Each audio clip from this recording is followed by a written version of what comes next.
வணக்கம் உறவுகளே, நான் உங்கள் மதுசூதன். என்ன விஷயம் என்று பார்த்தோமென்றால், கடந்த மாதம் அதாவது ஜூலையினுடைய பிற்பகுதியில தான் ரஷ்யாவினுடைய கிழக்கு கடற்கரை முனையத்தில் ஒரு 8.8 ரிக்டர் அளவில் மிக சக்தி வாய்ந்த நிலநடுக்கம், நிலத்தட்டுக்கள் மோதி நிலநடுக்கம் சுனாமி எச்சரிக்கைகள் விடுவிக்கப்பட்டு ஜப்பான், கரிபியன் தீவுகள், அமெரிக்காவினுடைய தீவுகள் மற்றும் கனடாவினுடைய வான்கூவர், பிரிட்டிஷ் கொலம்பியா கடற்கரை அண்டிய பகுதிகளுக்கு சுனாமி எச்சரிக்கை விடுவிக்கப்பட்டு சில இடங்களில் சுனாமிகளும் அவதானிக்கப்பட்டிருந்தன. ஹவாய் தீவில பாதிப்புகள் ஏற்பட்டது. ஜப்பானில் சில கடற்கரைகளில் மேலெழுந்த அலைகள் பாதிப்புகளை ஏற்படுத்தி இருந்தது. இந்த சக்தி வாய்ந்த நிலநடுக்கம் உலகத்தில் ஏற்பட்ட 6 சக்தி வாய்ந்த நிலநடுக்கங்கள் ஒன்றாக பதிவு செய்யப்பட்டிருந்தது.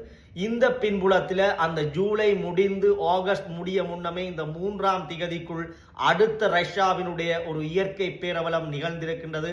ரஷ்யாவினுடைய ஒரு மலை சார்ந்த பகுதியில் சுமார் 500 வருடங்களுக்கு பிறகு 480 வருடம், சுமார் தோராயமாக 500 வருடங்களுக்கு பிறகு ஒரு எரிமலை வெடித்திருக்கிறது. அதுவும் சக்தி வாய்ந்த எரிமலை 500 வருடங்களுக்கு பிறகு தன்னுடைய கோர தாண்டவத்தை, கோர முகத்தை வெடித்து காட்டியிருக்கிறது ரஷ்யாவினுடைய ஒரு சக்தி வாய்ந்த எரிமலை. இந்த எரிமலை வெடிப்புக்குரிய ஆரம்ப கட்ட அந்த கண்ட நகர்வு தான் இந்த சக்தி வாய்ந்த நிலநடுக்கமா, ஜூலை பிற்பகுதியில் ஏற்பட்ட நிலநடுக்கமா என்பதையும் விஞ்ஞானிகள் ஆராய தொடங்கி இருக்கிறார்கள்.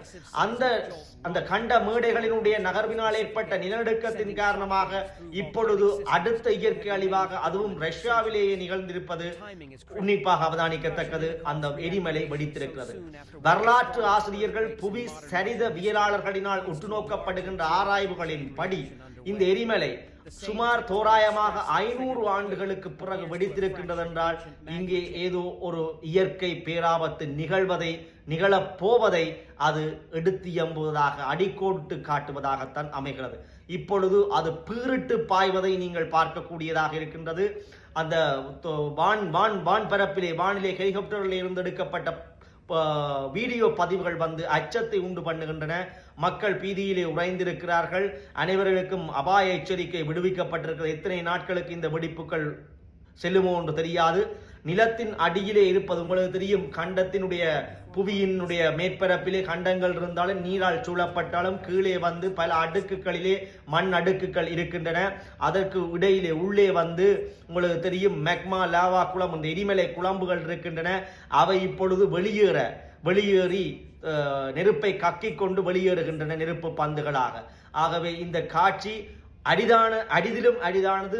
500 வருடங்களுக்கு ஒரு பிறகு வருகின்றபடியால் அரிதான ஒரு காட்சியாக இருந்தாலும் ஒரு ஆபத்தான விஷயம்.